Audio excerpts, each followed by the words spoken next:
ఏపీలో నేడు అంతర్జాతీయ మహిళా దినోత్సవ వేడుకలను ఘనంగా నిర్వహించనున్నారు. అమరావతి పరేడ్ గ్రౌండ్స్ లో జరగనున్న వేడుకలకు సీఎం చంద్రబాబు ముఖ్య అతిథిగా హాజరు కానున్నారు. మహిళా సాధికారిత దిశగా ఏపీ మరో కీలక అడుగు వేస్తుంది. 1,00,000 మంది మహిళా పారిశ్రామికవేత్తల లక్ష్యాన్ని ఇప్పటికే అధిగమించింది. ఈ ఏడాది 5 లక్షల మంది పారిశ్రామికవేత్తలను తీర్చిదిద్దేలా లక్ష్యం పెట్టుకుంది. 50 కోట్ల ఉచిత ప్రయాణాల మైలురాయిని స్త్రీ శక్తి స్కీమ్ ఇప్పటికే చేరుకుంది. మహిళలకు కూటమి ప్రభుత్వం అందించిన సంక్షేమం, అభివృద్ధి కార్యక్రమాలను ప్రతిబింబించేలా ఉమెన్స్ డే నిర్వహించనున్నారు. డ్వాక్రా ఉత్పత్తుల బ్రాండ్ పేరు, logo ఆవిష్కరించనున్నారు CM.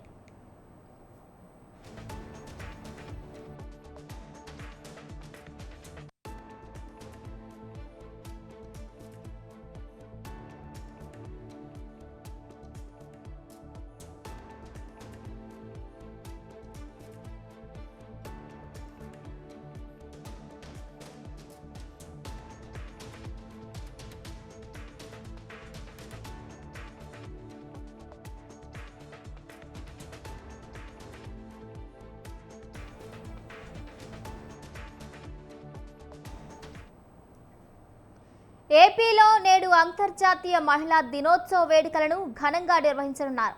Amaravati parade grounds లో జరగనున్న వేడుకలకు సీఎం చంద్రబాబు ముఖ్య అతిథిగా హాజరు కానున్నారు. మహిళా సాధికారత దిశగా ఏపీ మరో కీలక అడుగు వేస్తుంది. 1,00,000 మంది మహిళా పారిశ్రామికవేత్తల లక్ష్యాన్ని ఇప్పటికే అధిగమించింది.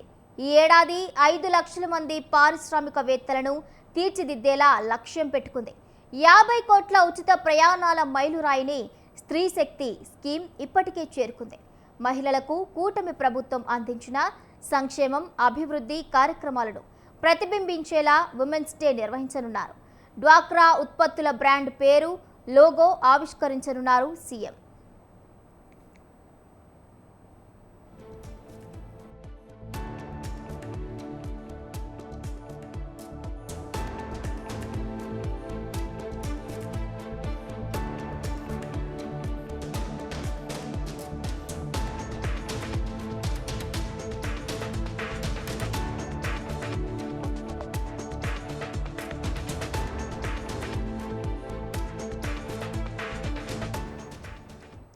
ఐదు కొత్త పథకాలను సీఎం చంద్రబాబు ప్రారంభించనున్నారు.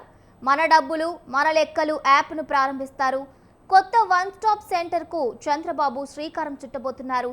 మహిళలతో ముఖాముఖి నిర్వహించనున్నారు సీఎం చంద్రబాబు.